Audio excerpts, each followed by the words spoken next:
Hello, fine people, and welcome back to episode number 3 of the Lifestyle Lab. I hope that you enjoyed episode 1 and episode 2 and in getting to know me a little bit more. You'll also have noticed that I am not wearing my cap, and if there's anything that this podcast has done for me so far is highlight how very little clothes I actually have. I wear literally the same shit all the time. So know that with every episode that you watch from now on, there's been a conscious effort that's gone into what it is that I'm wearing, how I wear my hair, as means of bloody trying not to repeat myself, trying not to seem like he doesn't wash his clothes or anything like that, because I do. It's just that I just don't have. In fact, I do. I have a lot of clothes. I'm just comfortable in what I like, So, without further ado, actually no, I want to hold for one more minute. The last episode where I was given 10 facts, it wasn't actually until I came off the podcast that I was like, God, I could have said that, and I could have said this, and this is actually not something I talk about too much, but the TFG, which is the brand, which is the business, stands for the Flintness Guru, which is my last name and fitness put together. And it was actually my dad that came up with that. So that is what TFG stands for. So if you ever see TFG again, you see it on my page and stuff like that, you know exactly what it means. And the second one is that for those of you that follow me on Instagram and Facebook and all that sort of stuff, but for the people that are absolutely brand new and maybe just stumbled across this podcast, I've also been traveling. I've been to Southeast Asia, Thailand, Indonesia, and a few other places, Vietnam as well. And it was a bloody lovely time. So now that I'm actually done talking about myself and giving you guys more facts, let's get stuck into today's topic on fat loss. Now, before I go any further, this will never be advice, but there may be some things that you can take from this and start to apply to your own life. Obviously, I will never have the full context of anyone's life to who I'm talking about. So if there's ever anything that you hear me say or that you want to know a little bit more about, please just message me, reach out, and I'll see what I can do for you. So yes, without any further delay, let's get stuck into today's topic, which is Fat Loss 101. Now, what I've done is I've put some notes together. They're sitting in front of me. And the reason I put some notes together is because this is a bloody rabbit hole, if there ever was one. And the chances of you listening to this because you want to achieve fat loss, or you've tried to achieve fat loss, or you have achieved fat loss, or you know someone who's achieved fat loss, diet culture is very much a thing. It's very, very strong, and this is something that will dominate a lot of people's lives, and less so kind of depending on where you're at with it. But this is definitely going to be something that will have affected you in some way, which is why you're here and listening to this. And because obviously I'm an online fat loss coach and lifestyle transformation coach, this is my bread and butter. This is what I specialize in. This is what I help people achieve or do better with, is helping them lose body fat, but helping them do it in a way that complements their life, as opposed to their life being dominated by their fat loss result, which I will get into a little bit more as time goes on. But essentially, we're going to be talking about everything fat loss related, the theory of fat loss, the application of fat loss, why people struggle with the application of fat loss, why all fat loss journeys aren't actually created equal as well. And we're going to talk a little bit about how the fitness industry and social media has has contributed to the disjointed view on fat loss as well. Okay, so strap in, it's going to be good. And like I said, bear in mind that everything I say is going to be on a surface level. If you want more context, reach out, speak to me.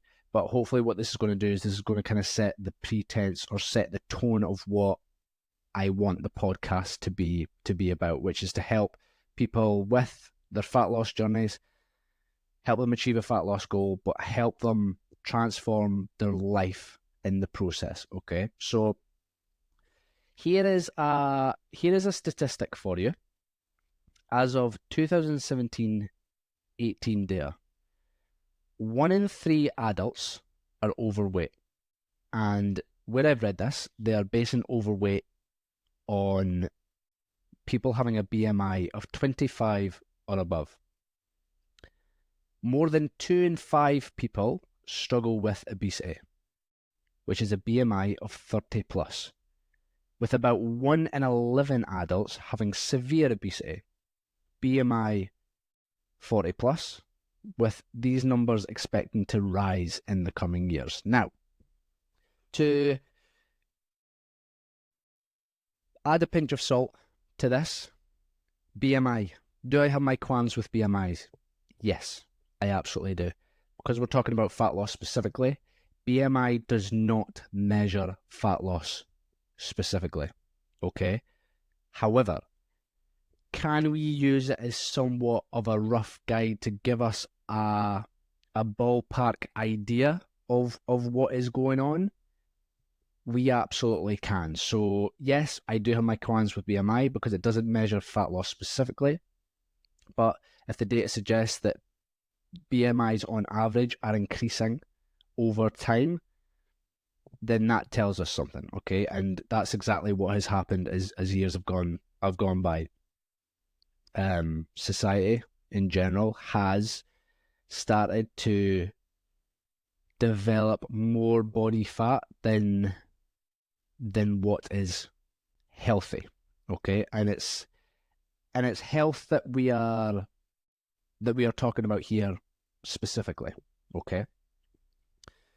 So again, like I said, there's a good chance that you're watching this because you want to lose body fat, you've tried to lose body fat, and you know someone who's tried to lose body fat. So let's talk about the theory of body fat and how to lose body fat. Now, you'll have had your own experiences, you've had your own attempts at losing body fat, you'll have had your own attempts at dieting, etc., etc. The only way to lose body fat is calories in, which is the amount of energy that you consume through food and drink, versus calories out, which is the amount of energy that you expend through movement, digestion, breathing, your circulatory system as well, blood, and all these sorts of things, okay? It's the amount of energy that you expend through movement and all these other processes that our body goes through. Thinking as well and brain capacity uses a large amount of energy. So, with it sounding so simple, why is it that society is accruing more body fat way more than it ever has done previously? Now, there's a couple of different things, okay? And the reason for this is that we live in a very obesogenic society. And what I mean by that is that foods and how they're produced and how they're stored have become far more calorie dense than they have ever been, okay? And with that, they have also become a lot more palatable, which means they have become a lot tastier. If things become a lot tastier, we're going to want to eat a lot more of it, okay? We also combine that with the fact that life has become a lot more convenient, shall we say. As a society in general, we move a lot less than we ever have. In that, as a coach, I sit here in front of my mic talking to you guys online. Whereas just even 10 years ago, being a coach was being on the gym floor, moving around, setting weights up for your clients, and all these sorts of things. And the same could be said for loads of other jobs. And the pandemic and COVID has probably fast-tracked that more than it ever has, in that there'll probably be a lot of you guys listening to this who work from home now, who involve not having to actually leave your house. And like I said, through that being something that we now have in society, is things becoming a lot more convenient. Again, we've got Just Eat, Uber Eats, all these delivery systems that get our shopping delivered to our front door, get our takeaways delivered to our front door. It's never been easier just to literally throw your feet up on the couch and not move whatsoever. So obviously, like I said, we've got these two things in that, or we've got these two things mainly in that we move less than we've ever done, and our food has become a lot more hyper palatable, in that it just tastes so much better than it ever has before, based on how it's produced, based on how it's preserved, and because it's become a lot more tastier, it's become so much easier to eat more of it. Okay. We've also got other factors to consider as well, in that not all fat loss journey is created equally either. We have those two things to consider, but also people's genetics, people's environments, people's social statuses as well, their social circles, in that if you spend time with people who are overweight, generally speaking, they will eat more. And if you spend more time with people who eat more, the likelihood of you doing that as well is increased. So we have environmental factors as well, and we have social aspects to take into consideration, which makes the theory of fat loss, in that it's calories in versus calories out, so much more complicated than it actually is. And as so many of you will have found out, in the fact that there'll be a lot of you listening to this who have tried to lose weight before, who have tried to lose body fat, and who have felt like they have failed, and who have felt like that they can't do that. When in actual fact, you just haven't found the application of a calorie deficit that suits you and your lifestyle, the responsibilities of your lifestyle, and everything in between. So that's why people struggle with the application, and that is how people struggle as well. And these are pieces of what is a massive jigsaw piece.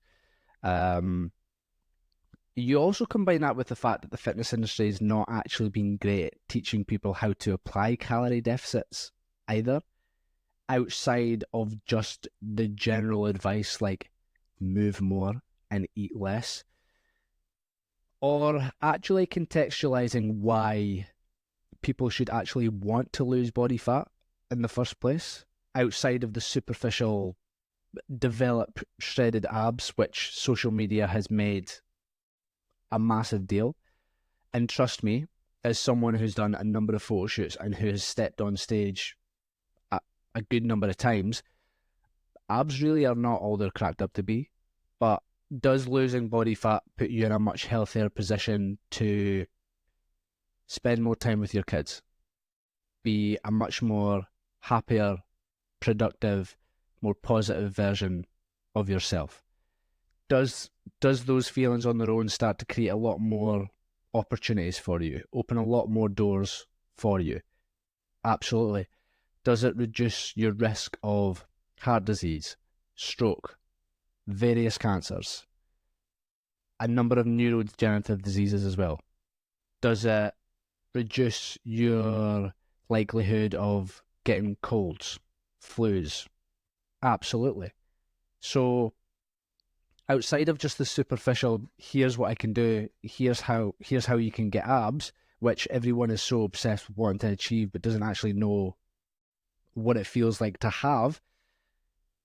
There are things on its own that in my opinion are much more valuable than abs, for sure.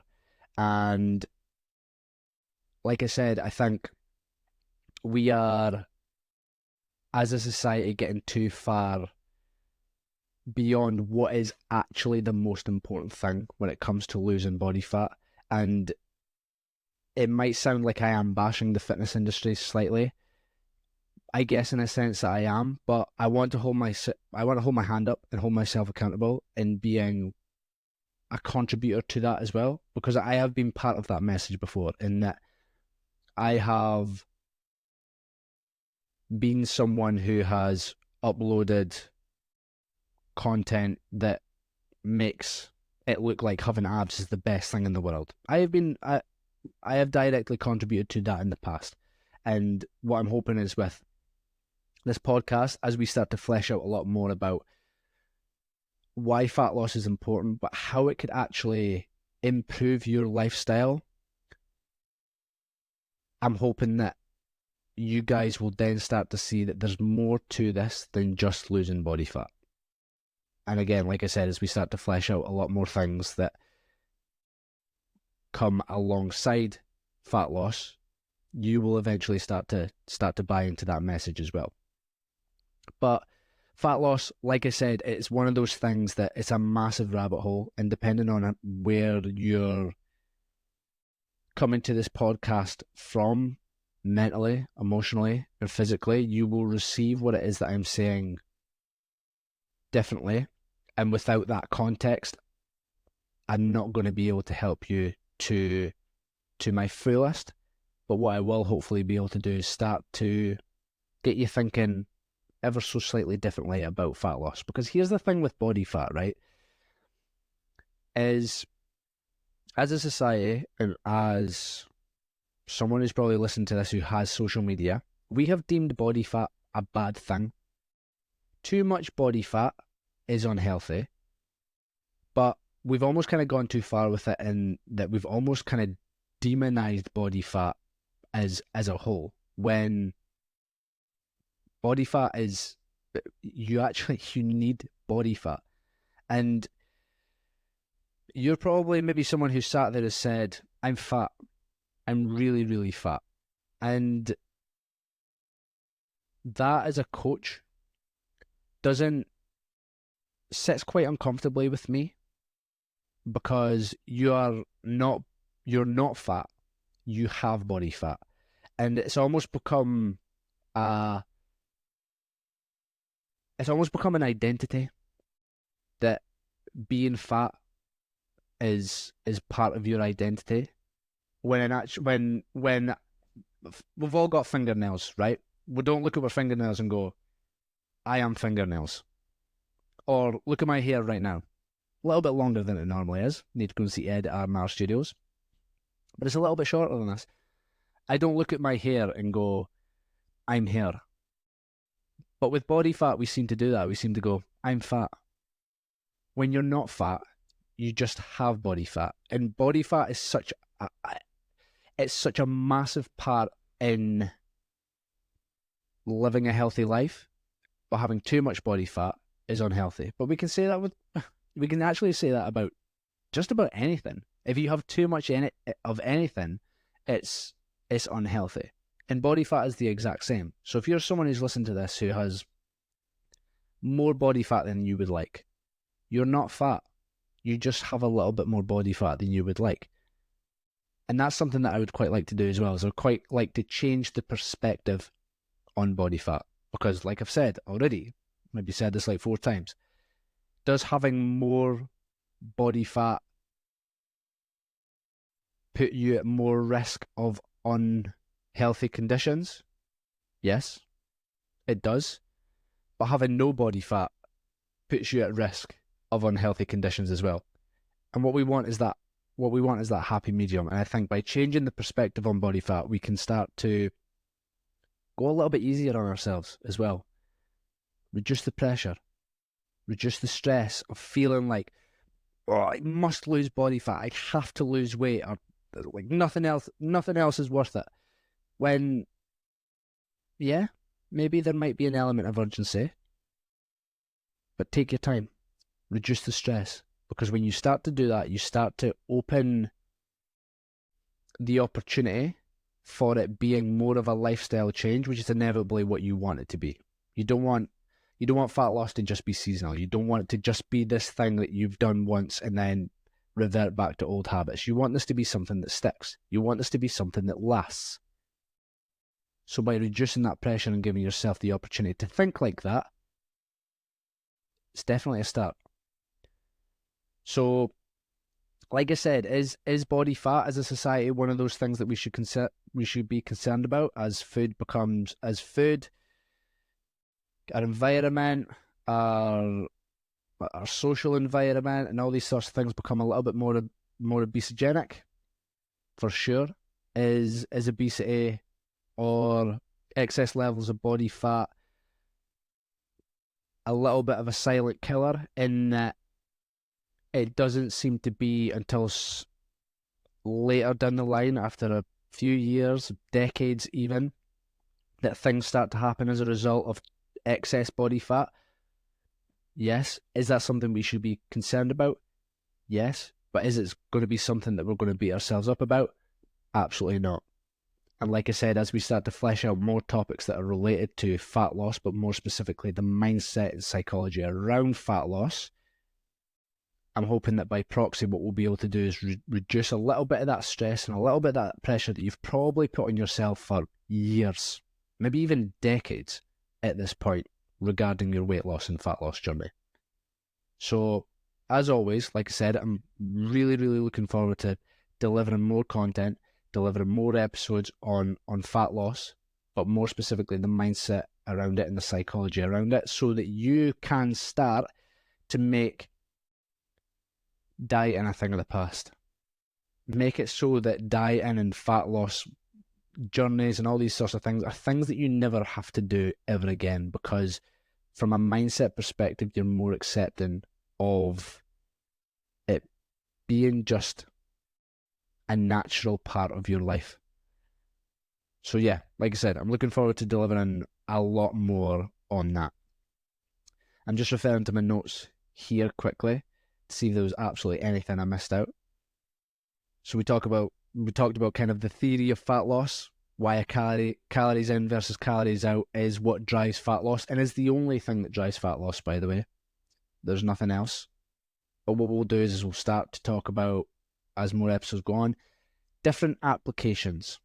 Things like Herbalife, things like the keto diet, things like the carnivore diet, things like the Atkins diet, the 5-2 diet, the different dieting approaches that you've probably heard of and that you've probably maybe even tried but have been unsuccessful with. We will talk a little bit more about. We'll talk about why you've been unsuccessful with them and why some of you who are listening have maybe had some success with them. So we'll talk about that in a little bit more depth.